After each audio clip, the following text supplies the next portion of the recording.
Doing well. Great. Yeah, I love Chinese New Year. Also known as Lunar New Year. Yep. It's celebrated in very different places. It starts with the new moon and then goes for about 10 days. So I'm very excited. There's so much fun, so much culture that one can celebrate. And I appreciate this DIY because I gotta be honest, my family has never actually celebrated Chinese New Year, but I think it would be a lot of fun. And I understand that your family has. Well, because we're in San Francisco and there's a big tradition of Chinese New Year in San Francisco, we do like Coco's school. They do a big dragon parade through it. Coco dressed up last year for it. My she was goodness. super excited. Beauty. To me, it's just wonderful. Our country is full of so many different cultural backgrounds. I think it's so wonderful to be able to celebrate. I completely agree. Let's get started. Okay, so what do we do first? All right, so for our fortune cookies, you get great felt fortune cookies, really fun. You can do them for Lunar New Year, you can do them for Valentine's Day, which is coming up, or just for anything. Okay. What you're gonna need is felt, a cup, marker, needle and thread. That is it. It is very, very easy. Super doable. What we're gonna do, put that down and just trace around your cup to get a circle. Okay. Basically, you want a three-inch circle. So that's very easy. I just found that our coffee cups at the Crafty were the perfect size. Exactly. I think all these materials are very user-friendly. And then you're just going to cut out your circle here. All right, following your lead.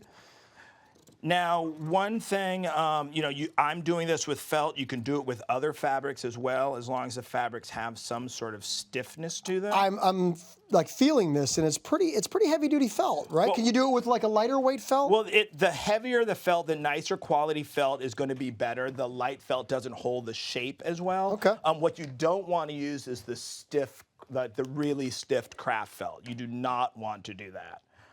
There you go. Well done. So now we are going to take needle and thread. Okay. Needle and thread. He's very nervous about this. I'm a little nervous about the needle and thread. First the jigsaw, now the needle. I mean, you give me a tool, I'm pretty comfortable, but here we go. So we got our circle. It's all very simple. This is a great beginning sewing project to do with kids or with your male host. Okay. What you're going to do is fold your circle in half. Yep. Very simple. Okay, very good. And then you're going to take your needle and at that fold, I already have these knotted, just come up through the bottom there. Okie dokie. And you're basically just going to do 3 stitches.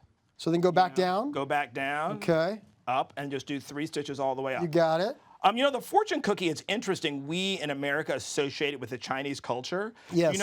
Actually, originally it comes from Japan, from Kyoto in the late 1800s. It was a tea cookie. It first came to the United States in the Japanese tea gardens in San Francisco. The first place it was served, and then in World War II became associated with Chinese food. But it doesn't exist in China.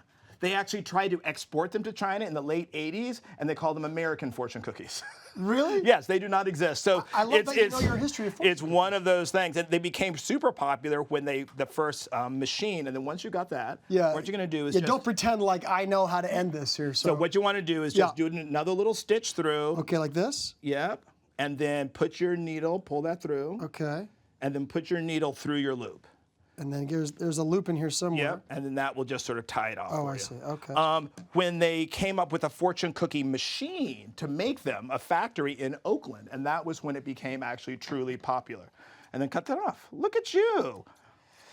I'm sweating a little bit. Most stressful part of the day. It's true. So that is basically what you're going to do, and then all you do is flip the edges. Flip that over like this? Like that. Okay. And then flip the bottom one up like that. And then flip the bottom one up. Have I gone far enough over like there that? you go. Flip, flip, flip. Go. Flip, you can do it. flip, You can do flip, it. You have the flip. power. You can flip. I don't want to break my fortune cookie apart, but look at that! I'm just amazingly talented. I am a seamstress. I think we can jump to that. Now we got to get the fortunes in there. Right. So you can handwrite them, print them out. Wonderful little messages for your friends, your family. Slip them right in there. I'm hearing this is for you. This one's for you. This one's for you. Is it? Oh, let's see what our fortunes are, everybody. You go first. You will live up to your title, the man, the myth, the legend, in this segment. Wow. That's amazing! Who knew that would happen and be his fortune? Okay, mine says, generous gifts to a dear friend named Ken will bring you good fortune.